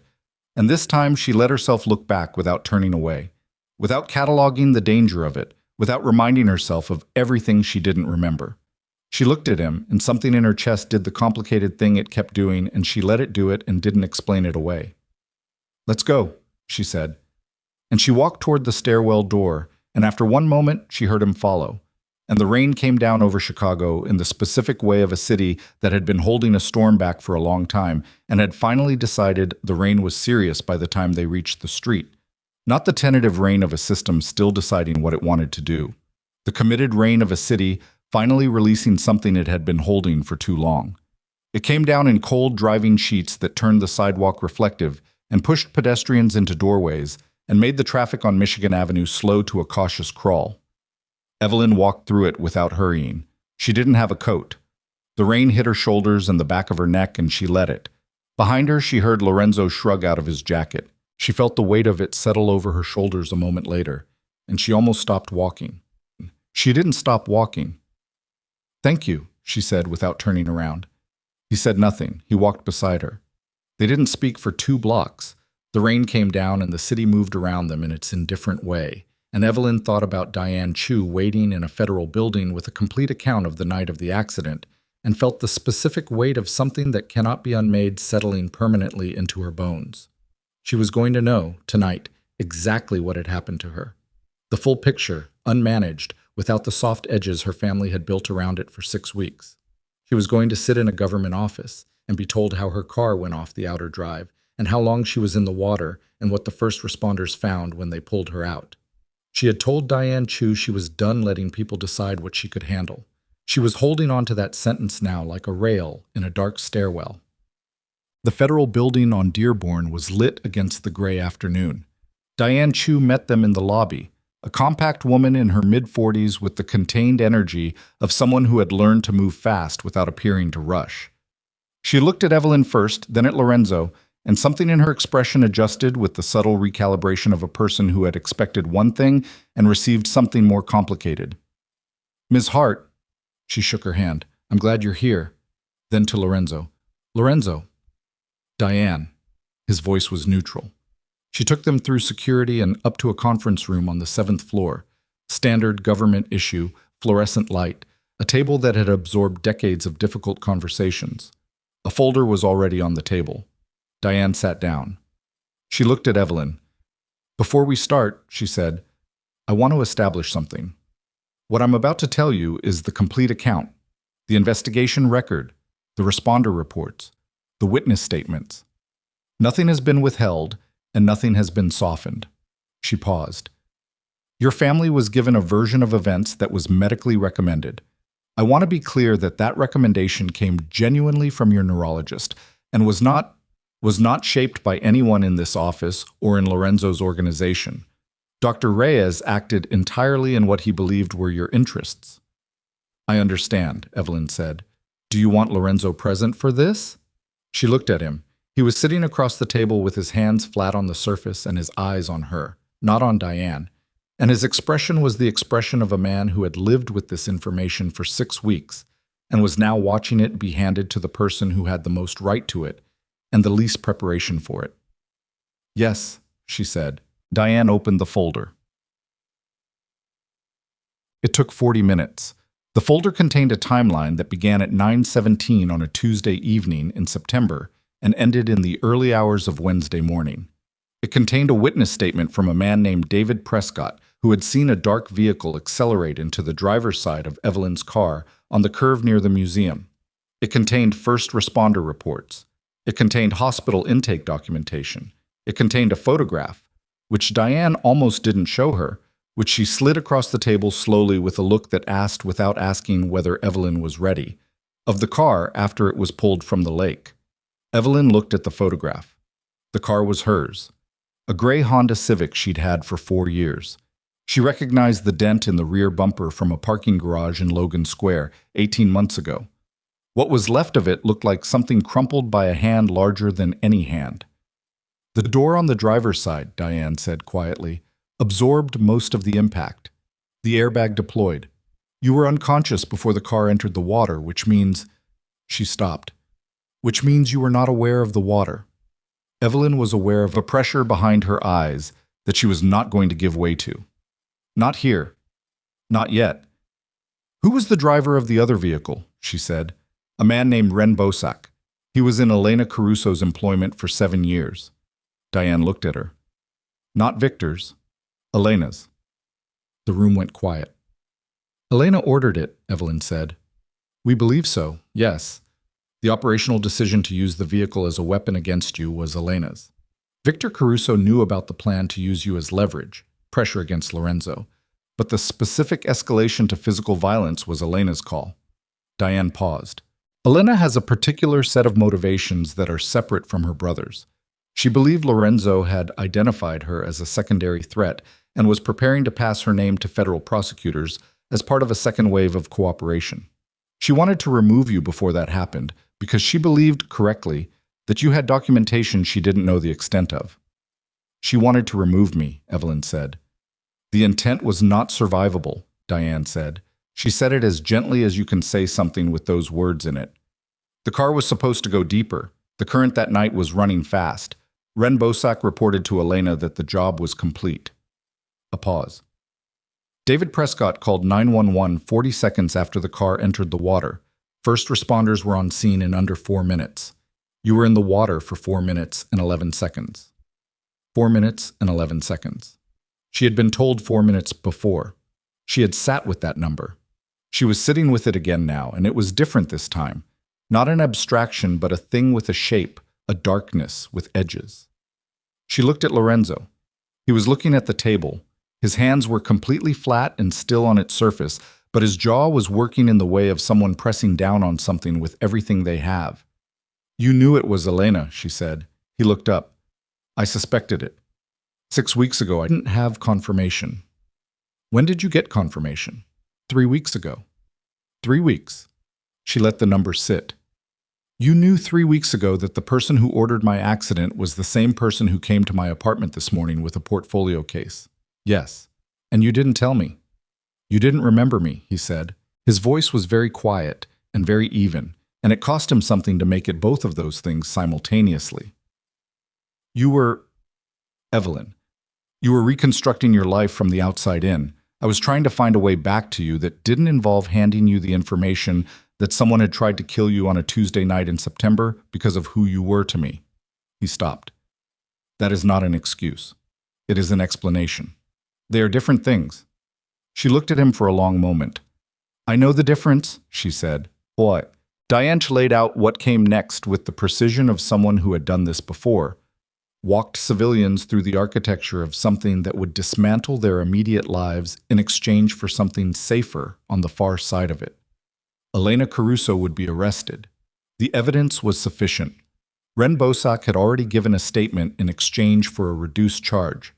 The case against Elena was the kind that didn't have gaps. Victor Caruso's case would proceed. The information Lorenzo had provided was solid and extensive, and the federal attorneys were not giving any of it back. Lorenzo's cooperation agreement, Evelyn's copy of it, from the drive, which Catherine Voss had, and which Evelyn called Catherine to confirm was being secured and not published yet, would remain sealed as part of the agreement terms. His name would not appear in the Caruso prosecution except as a source reference in documents that were themselves sealed. And his organization, Evelyn said. Diane looked at Lorenzo. A brief specific look. The look of two people who have had a conversation they are not going to fully reproduce in front of a third party. Lorenzo has been in the process of restructuring his holdings, Diane said carefully. The terms of cooperation include a timeline for the divestment of specific assets and the reorientation of several operating entities toward legitimate commercial activity. She paused. That process was underway before the accident. It has continued during your recovery. Evelyn looked at Lorenzo. Is that true? Yes, he said. How far along? Far enough that I can show you the documentation if you want it. He held her eyes. I told you that night in the journal, you knew I was moving towards something different. You were part of the reason I believed it was possible. He paused. You were most of the reason. She looked at him for a long time. I want the documentation, she said. The smallest thing moved in his expression, not a smile, something quieter than a smile, something that looked like a man recognizing the specific shape of the woman he loved, even when she couldn't remember being her. You'll have it, he said. She called Catherine Voss from the lobby of the Federal Building at 6:40 in the evening. The rain had not stopped. Through the glass entrance she could see it still coming down, the street outside slick and reflective and full of moving light. Hold everything, she said. Don't publish yet. Evelyn, I know how it looks. But there's a federal arrest happening in the next 48 hours, and Diane Chu has asked for a publication hold until Elena Caruso is in custody. She pressed the phone against her ear. After that, I'll give you everything. My account, the documents, all of it. But I need the 48 hours. A silence on Catherine's end, the particular silence of a journalist calculating. 48 hours, Catherine said, and then I want to sit down. You'll have it. She hung up. She stood in the lobby and looked at the rain. Lorenzo came up beside her. He'd gotten a building staff member to find an umbrella, which she found, inexplicably, given the day, slightly funny. She almost told him that. She didn't. My car is a block north, he said. I'm not going with you tonight, she said. He nodded. No argument, no pressure. The nod of a man who understood the terms of whatever this was and was not going to push against them. I need to go to my family, she said. I need to have a conversation I should have had 6 weeks ago. She paused. And then I need to be alone for a while and think. I know, he said. I'm not... She stopped, started again. I'm not saying it's over. I'm saying I don't know what it is yet, and I need to know what it is before I can decide what to do with it. She looked at him. That's not the same thing. No, he said. It's not. The woman in the journal chose you, she said, twice, from what I can tell. Once when she didn't know everything, and once when she did. She held his eyes. I don't know if I'm her yet. I'm working on it. He looked at her. The controlled eyes, the gray at his temples, the man who stood in hallways of hospitals and watched from a distance and showed up at gallery openings and said true things for complicated reasons, and had 14 years of a life she couldn't access, and had been trying, she was beginning to understand, to give her back to herself rather than pull her back to him. Take the time you need, he said. She nodded. She pulled his jacket from her shoulders and held it out. He took it, and for one moment their hands were close enough that she could feel the warmth coming off his, and then she stepped back and turned toward the door. Lorenzo, she said, without turning around. Yes. The rooftop. The journal said you brought a blanket because you knew I'd forget to think about the cold. She paused, her hand on the door. That's the kind of thing someone does when they actually know a person.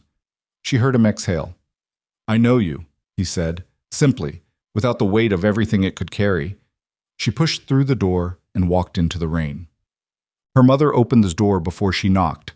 She had been watching for her, or she'd heard the car, or she simply knew, as she had always known, as mothers know things through some mechanism that has nothing to do with information. She looked at Evelyn standing on the porch in the rain without a coat, her hair wet. The particular expression on her face that her mother recognized from childhood as the expression that meant something real had happened, and Evelyn was not going to cry about it until she was alone, but she was not going to pretend either. Her mother held the door open. Her father was in the living room. Nina was on the couch. All three of them, again. The same configuration as the diner, except this was the house she'd grown up in, which meant the wallpaper behind them was the wallpaper of her childhood, and the lamp in the corner was the lamp her father had bought at a garage sale 30 years ago and refused to replace because it worked fine, and the weight of all of that familiar structure was both comfort and accusation simultaneously. She stood in the middle of the room. She was dripping slightly on the carpet. She didn't sit down.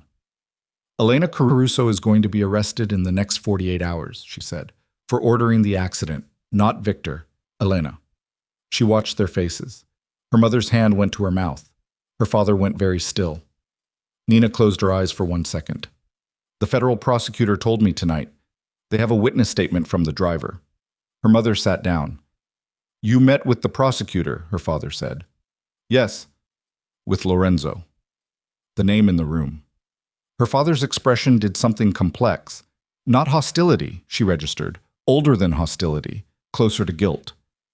Dad, she said, I want to understand something. When Lorenzo asked you not to tell me about him, was that his idea or yours?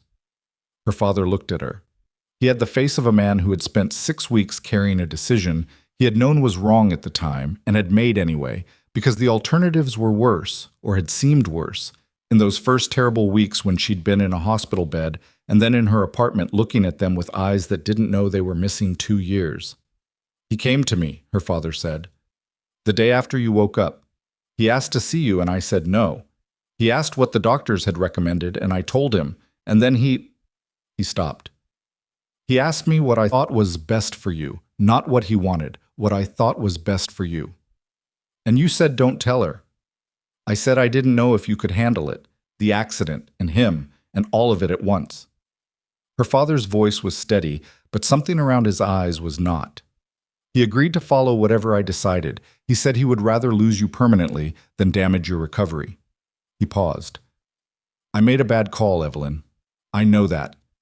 I think I've known it since about the 3rd week. She looked at him. At this man she had loved her whole life, who had driven her to this diner and let her order whatever she wanted, and taught her that love was sometimes just showing up even when it was inconvenient. You should have told me, she said. Sooner, all of you. She looked at her mother, at Nina. I would have been frightened and angry and overwhelmed, and I would have gotten through it. I've been getting through things my whole life. She paused. You don't protect someone by keeping them in the dark. You just make the dark longer.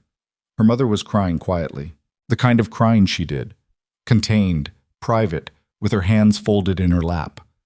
I know, her mother said. I'm sorry. Evelyn crossed the room. She sat beside her mother and she put her arm around her and felt her mother lean in with the weight of 6 weeks of accumulated grief and guilt. And she let her, because that was what you did with the people who loved you badly sometimes. You let them be flawed and you stayed anyway, because the alternative was a life without people who loved you at all. They sat like that for a while. Her father made tea, nobody drank. Nina sat on the other side of their mother and didn't say anything, which was the right call. The rain kept coming down outside, and the lamp in the corner threw its 30-year-old light over all of them.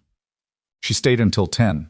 She called a car because her car was still outside her apartment building, and she was not going back tonight.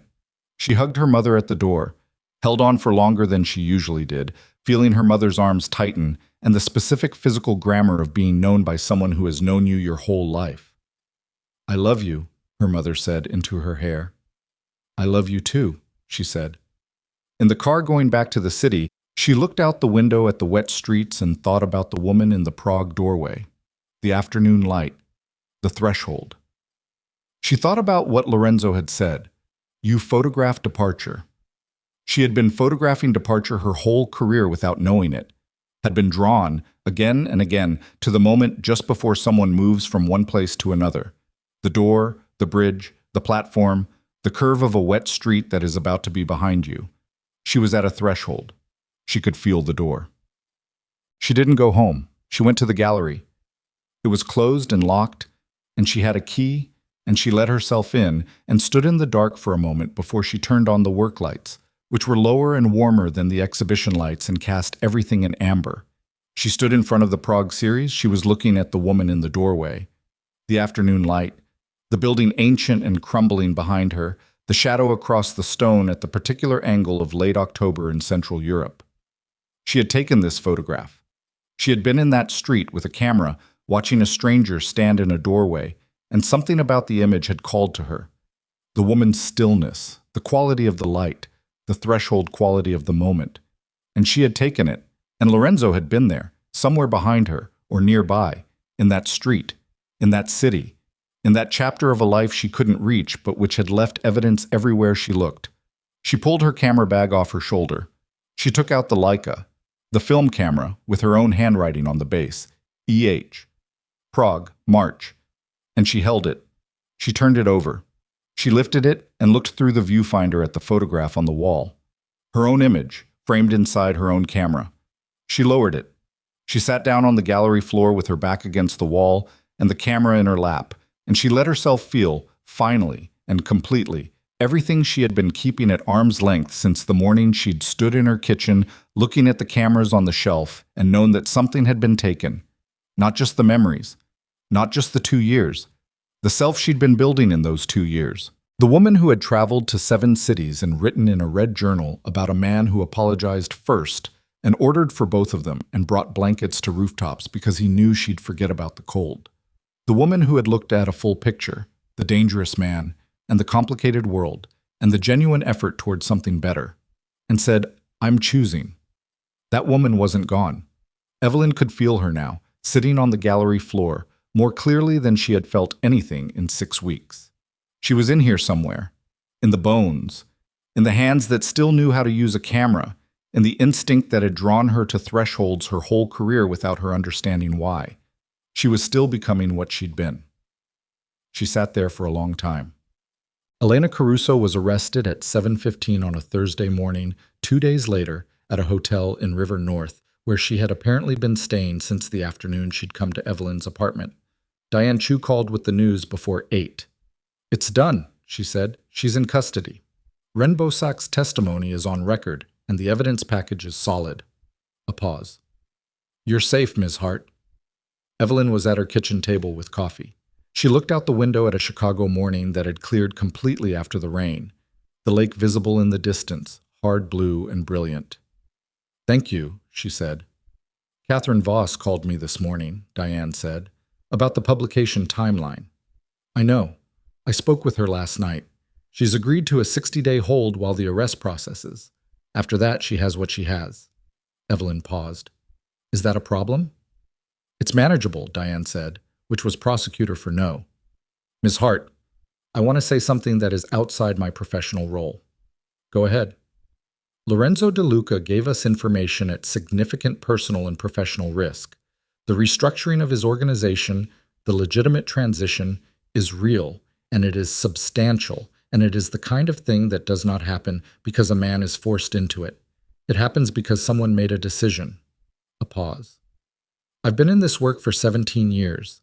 I've seen what it looks like when cooperation is transactional. This was not that." Evelyn was quiet for a moment. "I appreciate you saying that," she said. "I thought you deserved to hear it from someone who isn't him." She hung up. She sat with the coffee. She looked at the lake. Then she picked up her camera bag and went out. She spent 4 hours walking the city with the Leica. Not digital, film. The camera that had been in Prague, that had her writing on the base, that she didn't remember buying but which sat in her hands with the specific rightness of something that belonged there. She walked through Lincoln Park, through the neighborhood streets, through the edges of the lakefront where the storm had left debris and the water was still agitated. She shot a full roll without thinking too hard about what she was shooting. She let the instinct run. She was not, she noticed, photographing departure. She was photographing arrival. People stepping off buses. A woman coming out of a coffee shop with the expression of someone who has just received good news. A child running toward a parent in a park, the distance closing, the parent's arms already opening. She was shooting toward something rather than away. It was different. She wasn't sure yet what it meant. She was going to find out. She called Lorenzo that afternoon. He answered on the second ring, which told her he had been watching his phone. "Elena's in custody," she said. "I know," Diane called. "I want to show you something. Can you meet me somewhere?" A pause. Brief. "Yes." "The coffee shop in Wicker Park," she said. "The one where she already knows my order." 40 minutes, he said. She was there before him. She ordered the Americano. She sat at the corner table. She put the red journal on the table in front of her and her hands on top of it and waited. He came through the door at 4:17 right on 40 minutes. He spotted her immediately, the corner table, the window light, and crossed the room with the contained movement she was beginning to understand was not performance, but simply how he inhabited space, how he moved through the world when he was not actively trying to be invisible. He sat down across from her. He looked at the journal on the table. Something moved across his face. "You read all of it," he said. 3 times, she said. He nodded. He waited. I have some questions, she said. Things the journal doesn't cover. Ask me. The dinner in Barcelona, the one where we didn't speak for most of it. What was the argument about? He looked at her. The corner of his mouth moved in a way that wasn't quite a smile, but lived in the same neighborhood. I told you about an operation I was involved in, an acquisition that was not legal. You asked me to walk you through the specifics, and I refused, and you told me that selective honesty was the same thing as a selective lie, and I told you that there were things you were better off not knowing, and you told me you were not interested in being managed. He paused.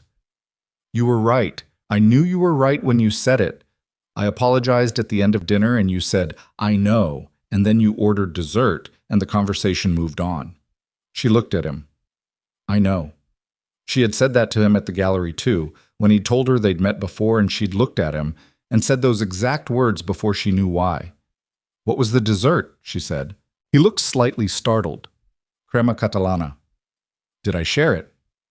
You offered. I don't like custard. She looked down at the journal, then at him. The Florence entry, she said. You ordered for both of you at the restaurant with no menu. I said I should have hated that, but didn't. She paused. What did you order? Ribollita. Bread, beans, vegetables. You told me afterward it was the best thing you'd eaten in a year, and I told you I'd ordered it because it was what the kitchen made best that day, not because of anything special, and you said that was the point. He held her eyes. You said the point was paying attention to what something actually is instead of what you want it to be. She sat with that. That's a very me thing to say, she said. Yes, he said. It is.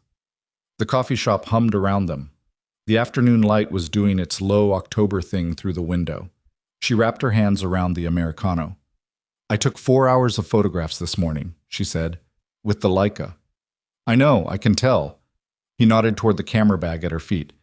You have the expression you get after a good shoot. It's a specific face. What face? Settled, like you found something you were looking for. He paused. You don't make it otherwise. She looked at him. This man who knew the face she made after a good shoot, who knew she'd forget about the cold on a rooftop, who knew the flavor she'd order and the argument she'd have, and the difference between her settled expression and her unsettled one. The woman in the journal had chosen him with full information, twice. She was not that woman yet. She might never be exactly that woman again. Some of what those 2 years had built in her was probably gone permanently.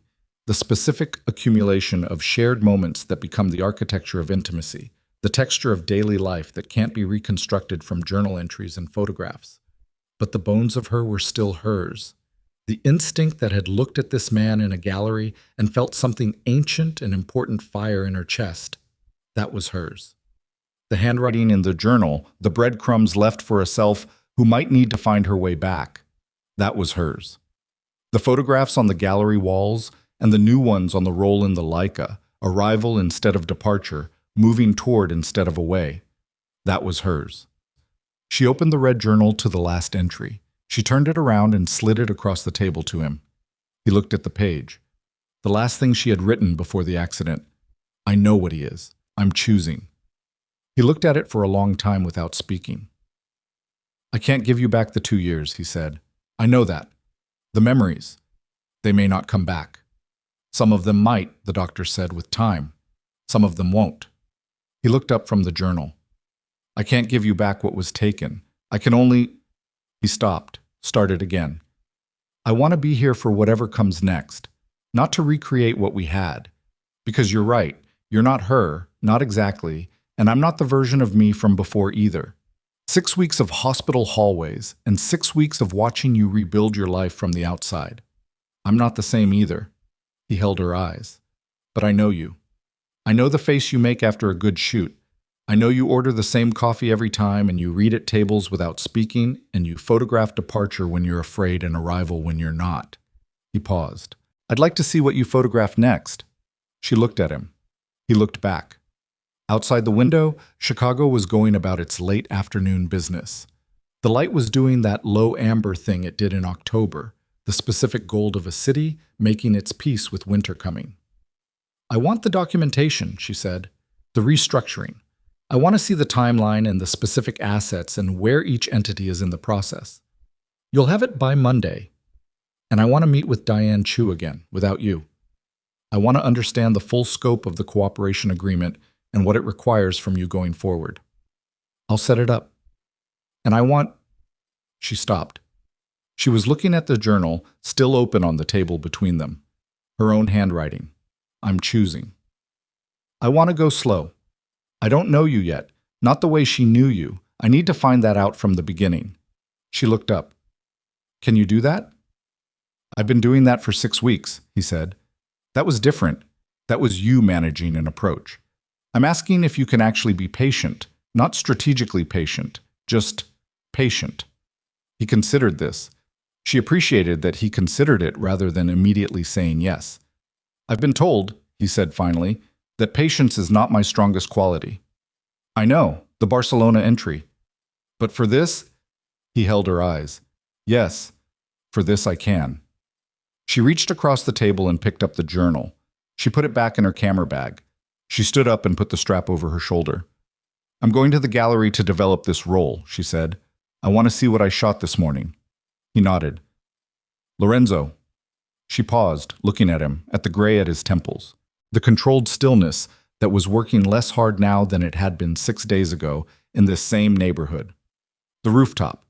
When the sky is clear and you can see all the way to the Indiana border. She held his eyes. I want to go back there, not tonight, but soon. He looked at her with that expression, the one she'd been cataloging since the gallery opening, the one she had started to understand was not just relief or longing, but something more specific. The expression of a man who has been in a room with all the air gone and has learned to be very still while he waits, because moving without air is how you use what little is left. The window opening expression. Whenever you want, he said. She nodded. She moved toward the door. She had her hand on it when she stopped. Not because she'd forgotten something, not because she needed to say anything else. She stopped because she was at a threshold, and she had spent her whole career photographing this exact moment, and she understood it now in a way she hadn't before. The door. The light beyond it. The step that takes you from one place to another and changes the shape of everything on both sides. She pushed through it. The October air hit her face, clear and cold and carrying the particular smell of the city after 2 days of rain, wet pavement and lake water, and the iron smell of autumn coming in hard and final. She walked. 3 weeks later, Evelyn stood in the dark room she rented in Pilsen and watched the images come up on the paper in the developer tray. The roll from that morning. The arrival photographs. A woman coming out of a coffee shop. A child closing distance toward open arms. A man stepping off a bus into a street full of morning light, and one she didn't remember taking. It must have been reflex, like the camera to her eye, the shutter, the moment she'd seen something that called to her without thinking. The image came up slowly in the developer tray. It was her own reflection in a store window. She had been walking past, and the angle of the light and her own movement had created something. Her face half-profile, in motion, the street visible through the glass behind her. She was not looking at the camera. She was looking at something ahead of her, off-frame, her expression.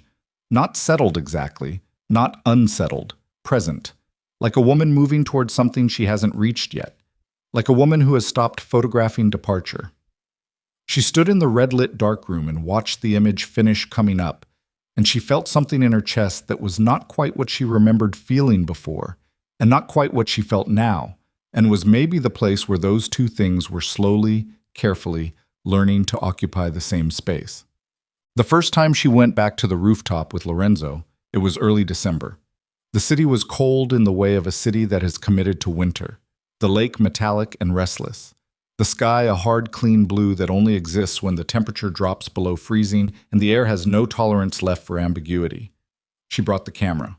The Leica, with a fresh roll. He brought a blanket. They stood at the north edge and looked out over Chicago. The grid of streets, the dark water, the lit grid of buildings in every direction. You can't see Indiana, she said. Not in winter. The light's wrong. He paused. In summer, it's clearer. She raised the camera. She looked through the viewfinder at the city. Tell me something I don't know, she said. Something from before. Something the journal doesn't have.